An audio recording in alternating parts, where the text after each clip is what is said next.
This is Joe from Nick and T Sports Report. Super Bowl just ended. It's approaching 11 o'clock here on the East Coast. Great game, and I just thought I'd be remiss before our show starts. And as we're going close to editing time for this next episode, that Evan picked Philadelphia to make it to the Super Bowl. I picked Kansas City. Enough said. Enjoy the show. You're watching the 50th episode of Mick and T Sports Report on CHCO. And now, here's two guys who have daily debates about KFC and Mary Brown's chicken, Evan and Joe. I'm Joe Ticotsky down in New Haven, Connecticut. And I'm Evan McFarlane here on the outside of the cold snap we just had, and it's starting to feel like spring. What's it like down there? It is warm. No complaints. Let's go. Bring on golf season. Yeah, this is the 50th episode of Mick and T Sports Report. And you believe we've done 50 of these little get-togethers? No, that is crazy. The only 50s I usually get are my score on the front nine of the golf course or my calculus exams in high school. I can't even say age anymore, but check out that background put together by the boys at W4C Graphics. Man, fun never stops. And as Mark mentioned in our opening, we can now add to our Duncan versus Tim's debate with KFC versus Mary Brown's chicken. Have you ever tried Mary Brown's? As you know, I'm not a big fast food person anymore. I've had it once. It was good. I just haven't sampled enough to be able to have that debate. There you go. It started in Newfoundland, of all places. Now it's over 200 restaurants in Canada, including one in Fredericton and Oromocto. And originally it was called Golden Skillet. And my favorite, I checked out the menu, is something called the Spicy Big Mary. We can go in a bunch of different directions with that one. Well, rolling along here, we asked some random people on the mean streets of St. Andrews recently to give us a short reply to the question, do you believe Mick and T Sports Report has been on for 50 episodes? And here are some of the responses we got. We'll take turns. I'll start out. Dave from Moncton said, 50 episodes? Well, I can proudly say that I've watched 0. Thanks, Dave. I feel like there was way more of those responses. We got Tessa from up in Fredericton said, 50 is pretty impressive. What's less impressive is maybe 2 were worth watching. Tessa, we love you. Let's see. Elliot from Campobello Island said, here's my advice for the next 50. More Vicky, less Mick, less T. I mean, that's a valid point. Regina from Bucktooth said 50 episodes. Hashtag fake news. Got some clever viewers. Yeah. And finally, Sylvia from right here in St. Andrews had this lovely comment: 50 episodes, no friggin' way. We love our viewers. Well, I recently made a trip up your way in Canada. And let me guess, you probably have a few stories to tell. Oh, I've got a few stories, so I'll get rolling quickly. First up was my border crossing, and I knew the Texas license plates on my rental car. We're going to raise some flags. When the border guard asked about this, I just looked him straight in the face, tipped my cowboy hat to the side, and said, I'm just here to take care of some business. Howdy, partner. And I hit the gas and bolted. Actually, I did some visiting a previous guest of the show. First up, I headed to Plaster Rock to visit Danny Braun, who's running the World Pond Hockey Tournament. And on cue, the snow started falling when I was there. And he took me out to the lake to show me where the tournament takes place. And it was very, very cool.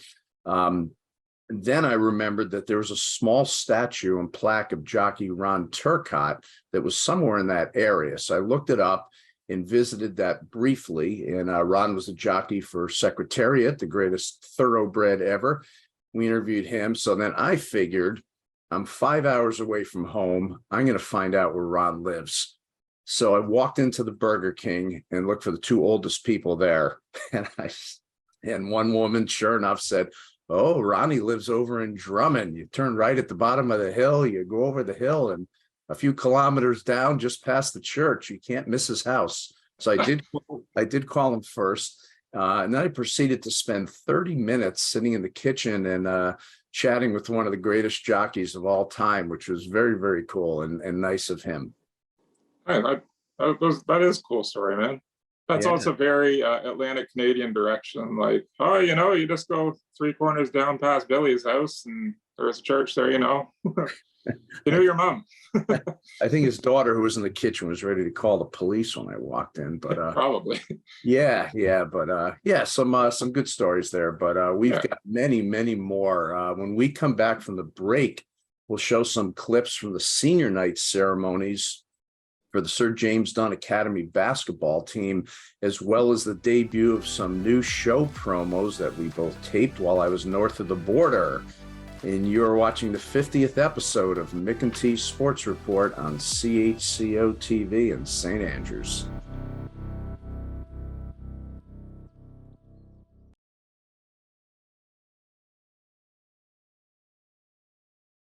Welcome back to the 50th episode of Mick and T Sports Report here on CHCO-TV.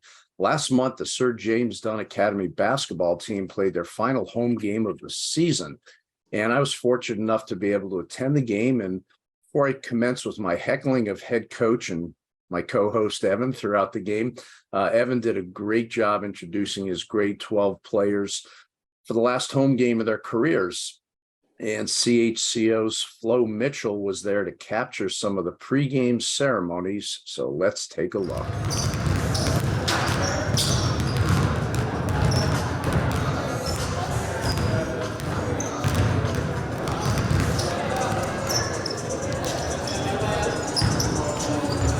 So I've been lucky enough to coach these guys, most of them for the better part of 4 to 5 years, and we can get you Jared. And honestly, my job here it's been a privilege over the time of doing it, because these guys, they come in every day. They have such a family mentality. They come in and they work hard for each other. They're extremely respectful, and it's no secret as to why a lot of the community came out to see you guys play tonight to celebrate your last night here. So I just want you guys to take this in and embrace, because you've been a part of bringing the culture back to this school for basketball for sure. But I'll just go down the line. So first up, we have number 1, Paige McMillan.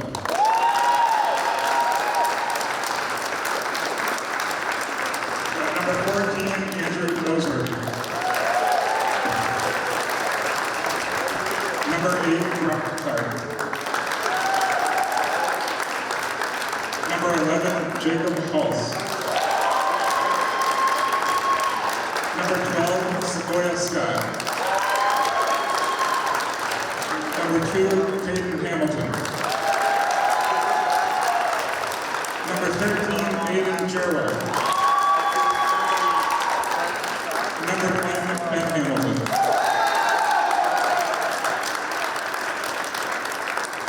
So thank you everybody for being here to celebrate their last night on this court tonight, and once again, thanks to McAdam. Mayor Brad Henderson just wanted to say something quickly before we sign off here. Thank you very much, Evan, for giving me the opportunity to say a few words. I just wanted to say, not only on behalf of St. Andrews and the town, but also your parents, your friends, and I'll even extend it from Mayor Stanix from McAdam, is we are extremely proud of all of you graduates, the way you've conducted yourself, the way you've represented not only your school, but your community. I think every one of you should be extremely proud, and whatever you do, your next chapter, when you're done your sports world, your academic world, this is always going to be your home, and we're really proud of that, and we hope that you are proud of that as well. Very well done, Evan, but you need a bit of work on those awkward pregame bro hugs. Yeah, you know what? I think I've done 10 or 11 of these now, and they never get any easier. I always get a little choked up. The kids put in so much hard work that it's weird to see them go for their last game, and I always panic and get stuck between a handshake and a hug, and what do you do? And I just usually give myself a tap on the back for making it through without crying. Yeah. But yeah, I get it. You're a comedian, Joe, but it's funny. You pick one game to show up to, and that's the one, and you razz me, and then you end up being on the camera more than I was. So thanks. Yeah. I slipped Flo a couple toonies and made sure she got the American on camera there. But yeah, that was fun. And speaking of faces on camera, we both did a few new promos together for our show while I was up there. So let's take a look at a few of those. He's American. And he's Canadian. Somehow the show works. Watch us Mondays and Fridays, 8 o'clock on CHCO. Hey, what's more Canadian than donaires and poutine? Probably just checking us out on Mick and T's Sports Report. That's right, Mondays and Fridays at 8 p.m. on CHCO. Watch Mick and T's Sports Report on CHCO. Check us out anywhere from St. Andrews to St. John. From Greenwich to Litchfield. Those aren't even Canadian, I know, they're in Connecticut, that's where I live. of course. And I got one more. I ditched the I was sarcastic going to say, what one. was that one? It was going to say, spice up your sorry lives by watching Mick and T's Sports Report.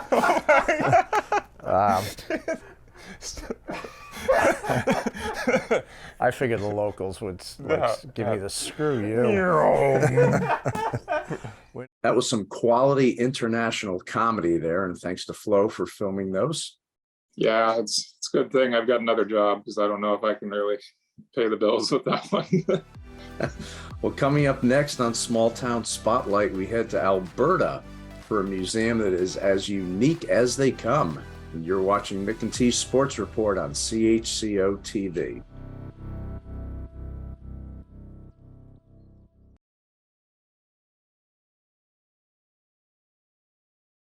It's time for another edition of Small Town Spotlight here on Mick and T's Sports Report. This time around, we head to the junction of highways 27 and 805 in central Alberta in the hamlet of Torrington, population 206. Located 99 miles northeast of Calgary, it's home to the world-famous Gopher Hole Museum. You heard that correctly, a museum for gophers. And as Bill Murray famously said in Caddyshack, you must think like a gopher. So to that end, let's welcome in Laural Kurta, director of the world-famous Gopher Hole Museum. Laural, welcome to the show. Thank you for having me. All right. Well, right off the bat, let's get one fact straight for our viewers. The animals displayed in the museum aren't actually gophers. So what are they? Yeah, gophers is just a lot shorter than saying Richardson ground squirrel. So almost everybody in North America and most of Europe and actually most of the world has some kind of subterranean dwelling rodent, and a lot of places it's a colloquialism. I hope I got that out right. My tongue was a bit tight. But yeah, we all call them gophers. And where that seems to come from is in Europe. Of course, they have a pocket gopher. And when they did travel over north to North America, they did see these tiny little things popping up. And of course, they didn't have a scientific evaluation for them at that point. But people started calling them gophers based on what they had at home. Eventually, this fellow with the last name of Richardson, he was a scientist. He captured one and did send it back for scientific evaluation. So yes, they did name it a Richardson ground squirrel after him. All right. Now, are the stuffed gophers, are they real? Yes. So no gophers were harmed or killed in the creation of this museum. They were indeed being harmed or killed anyway. So we're just putting their bodies to use and delighting thousands, literally thousands of people every single year that come through the museum to see them. Excellent. Now, you told me the museum was started back in 1995. What was the reason that the museum was originally started? Well, the town used to be a really busy little place. We moved there from the city when I was little. So when I grew up, there were stores, there were activities, there were always community events. We had a comic book store and an arcade and 3 restaurants and 2 great big general stores that literally sold everything from farm equipment to stilettos. It was a fantastic little place. And then the one thing that we did have though were grain elevators. Now for a town the size of Torrington, which has always stayed right around 200 people, to have one grain elevator would be huge, stupendous. Torrington had 4, so it's a massive testament to how important agriculture was and still is to that area. When the CPR decided to dismantle the railway and decommission at that in the early 1990s, the grain elevators, of course, that was their main source of transportation. So the grain elevators soon fell. They amalgamated and moved to larger centers around them that still had operational tracks. And with the grain elevators, the schools started to cut back grades. Stores started closing, and this is pretty systematic, not just in Torrington or just in Alberta, but right across the country. So there's lots of little towns that used to be something that are now just hanging on by a thread, just like Torrington is. All right, but then, so how did it go from that to starting the museum? Yeah, sorry, I forgot that part. So in about the 1990s, the Alberta government was realizing the slow, steady death of rural Alberta. So they offered a one-time $9,000 grant to any small community, small rural community that can come up with something touristy or kitschy to help bring in people to support local business. So we have various things. Vulcan, a town called Vulcan in southern Alberta, they came up with a whole Star Trek Spock thing. Other places did large roadside attractions. We have a giant sausage, a giant pierogi, lots of giant things. And we have a giant gopher as well. But yeah, it was just people concerned about their rapidly dying town. They got together, they threw out ideas, nothing stuck to the wall. And then at their third and final meeting, one lady who was just exasperated, she shouted out, well, why don't we stuff gophers? We've got enough of them. Everybody laughed, and then they stopped laughing, and the museum was born. That is a crazy, crazy kind of story. And you've been the director for how long? I kind of inherited a gopher museum during COVID. So I came by it rather naturally. My parents helped build the museum, and my mom was the manager there for over 20 years. She developed epilepsy in life, so she did have to have brain surgery. And when she did that, she no longer felt comfortable talking to as many people that walk through there as one has to talk to. We get roughly 10,000 visitors a year, and it was just a little bit too much for her at that time. So it is a nonprofit. Other ladies from the nonprofit took it over in her absence. And then when COVID hit, they're all seniors, and they're not 60-year-old seniors. They're seniors. So when COVID hit, of course, that was the target audience, and they were rightly concerned. So they were just going to shutter it down and wait COVID out. And I didn't think that it could survive that. So I'm doing the one thing I said I would never do in a gopher museum. So I did it for 2 years during COVID, through the thick of it. And then last year, of course, when restrictions let up, I expected them to return, and they just thought I was doing a fine job. So Oh yeah, I'm that stuck old with the trick. gopher museum. That old trick. That's right. I fell into that one face first. Yeah, you're probably the only person in the world that could say during COVID I inherited a gopher. I think so. Yeah. Now, in the museum, how many scenes are on display at once, and how do they decide to rotate them or retire some? Sure. There's about 44 displays right now. And then there's 3 or 4 that are floating displays. So they are hardwired into the wall with electricity and such. They are actually really, really well set up dioramas that are lit, and they're sealed very well, so that we don't have some ratty looking taxidermy like some places do. But yeah, there's 44, 45 of those, and then the few floating ones. So they used to switch them out a little bit more frequently. But one of the things that is really interesting about him is the concept for it was this particular town and this particular area. So as crazy as it sounds, when they switched them out, people would come in and they would be really upset.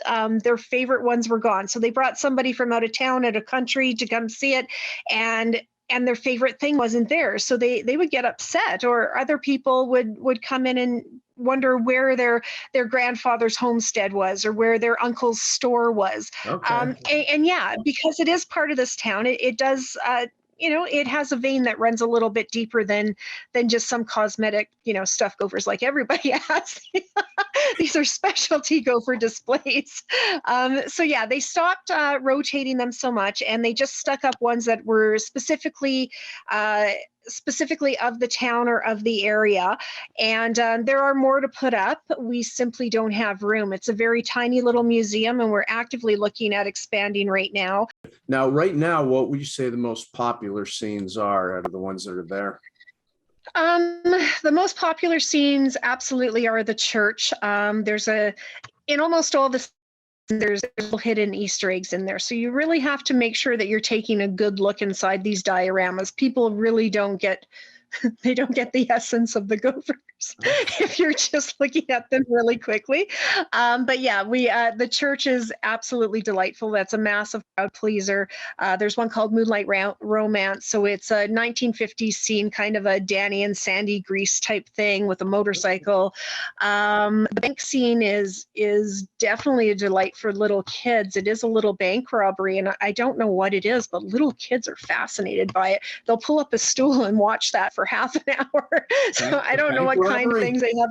It's a bank robbery. So I think they've got some future plans creating a church. Yeah, So you may want to keep an eye on those kids. Yeah, we got to get you to have a little Mick and T sports report from our show. Maybe we could send you a few pictures, dress up my co-host and I as gophers. Which one's I would be happy to do that.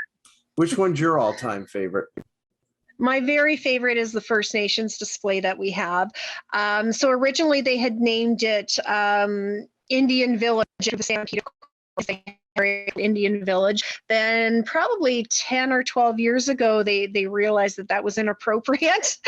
Times have changed, so they've removed that placard, but they never replaced it. And the Stampede only changed the name of their village a couple of years ago. I believe it's Elbow River Encampment at this point, and we never renamed ours. So that's been a huge thing for me, is contacting the right people. I've been actively working with different communities, trying to make sure that we're treating it the most respectful way that we possibly can, and so we can get a placard up there, because we have a lot of First Nations people that come in and they love that they're represented in there, which I think is delightful.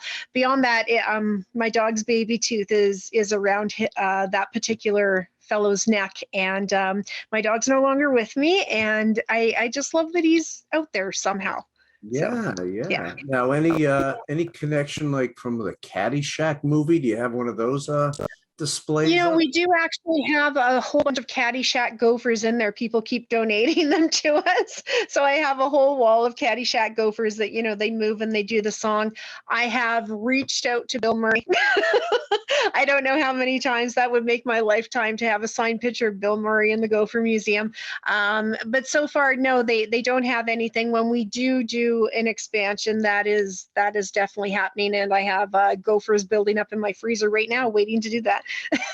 Well, I'll work on that, because I'm in Connecticut, and at the University of Connecticut, Bill Murray's son is one of the assistant coaches for the basketball. No way. Luke Murray. Nice. Yes. Okay, well, you've got my connection then. That's awesome. Well, she is Laural Kurta, director of the world famous Gopher Hole Museum, located in Torrington, Alberta. You can go online to the museum's Facebook page, website, Instagram account, and find out everything you'd want to know about this unique tourist attraction that sounds like a labor of love. Laural, thanks so much for coming on the show. Thank you for having me. I appreciate it. And we're back. And that Gopher Hole Museum interview was a classic, Joe. But why'd you just change your shirt? Well, when I visited Danny Braun up in Plaster Rock, he gave me one of these brand spanking new 2023 tourney T-shirts. There we go. Complete with official Budweiser. Spokesman. Yeah, complete with Budweiser logo. We'll see if we can get them to be a sponsor of the show. But all right, let's head right to the shout outs. What do you have? Yeah, I'm just going to tie this one into, I guess, the senior night comments from earlier. But first off, I want to congratulate all the seniors on my team for all their work that they've put in. There's 9 of them. I'm not going to reel off all their names because we don't have enough time. But utmost respect for all of them. And then I'm also going to give a shout out to my other coaches, Doug Bothwell, Andy Hamilton, and manager Kathleen Clark. You guys had my back all year, and you make my job of coaching a blast, and I appreciate all your hard work. Excellent. You know what, I think you guys and the team, and it was a lot of fun being there. And I'm going to sort of keep in the same vein, a shout out to a new team I'm making a connection with, NS girls basketball team, Rossay Netherwood School. I made a connection with their coach, Dave Shields, over the summer, and he made a trip with his team down here to Connecticut, where they played a prep school down here, and then we were able to see a Yukon women's game. And through some behind the scenes work they did, we met Aaliyah Edwards' mother, and then got a nice personal meet and greet with her afterwards. We're going to try to throw up a picture of that. So that was pretty cool. Then when I was up after your game, I went up and saw their game. So it's nice to see a different area of the province and some more basketball. So absolutely. All right. Well, that is it for episode 50 of Mick and T Sports Report. I'm Joe in New Haven. I'm Evan here in St. Andrews. Thanks to Patrick Watt and Florence Mitchell for somehow staying awake while producing and editing this ego-driven chat fest. Those were viewers' words, not mine. So until next time, this is Mick and T Sports Report on CHCO-TV and St. Andrews.